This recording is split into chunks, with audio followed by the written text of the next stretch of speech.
The joint opposition's Pada Yathra continued to court controversy on the political stage today. Let's take a look at some of the opinions expressed. A Pada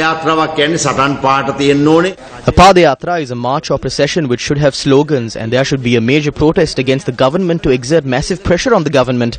But we saw Namal Rajapaksa. I do not know if he was under the influence of alcohol or not, but it was shown on various TV stations how all of them were making stops at liquor stores and consuming alcohol.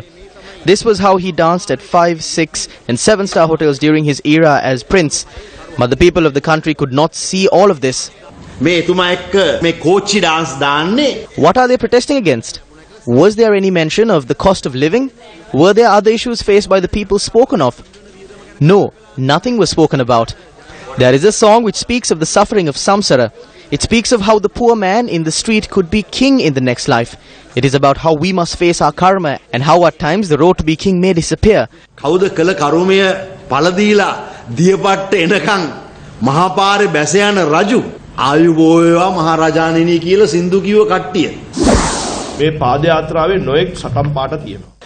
are various slogans being displayed on this Pada Yathra.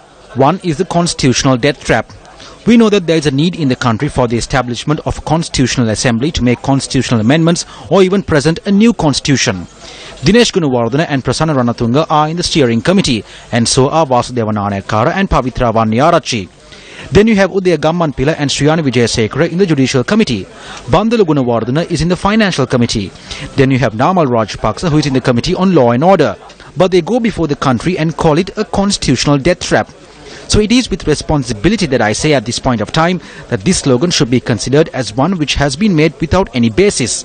සටන් පාටයක් හැටියට අපි මේ සැලකිය යුතුයි කියන එක මම මේ අවස්ථාවේදී වගකීමකින් ප්‍රකාශ කරනවා. අපේ ජනතාව ශ්‍රී ලංකා නිදහස් පාක්ෂිකයන්ම Mahinda Rajapaksa, you are placing the people of the country and SLF peers in front of a shield, aren't you? This is being done for the interest of a few. Around 3 or 4 people like Vimal Veeravansa, Dinesh Gunawardena and Udaya Gammanpila are doing this with the intention of splitting the party. I openly charge that they are the ones who are behind this. A majority of those seated in the opposition do not want to do this.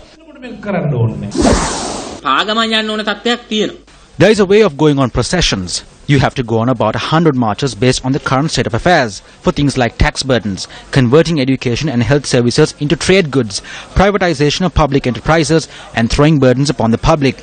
The issue is that Mahinda Rajapaksa is not going on marches for these issues. There is a huge public outcry against his government's economic and political policy. So what Mahinda Rajapaksa is trying to do is to use this as an opportunity to create a path for himself to come back to power. He is not suggesting an alternate solution to these issues because he would do the same even if he comes back to power.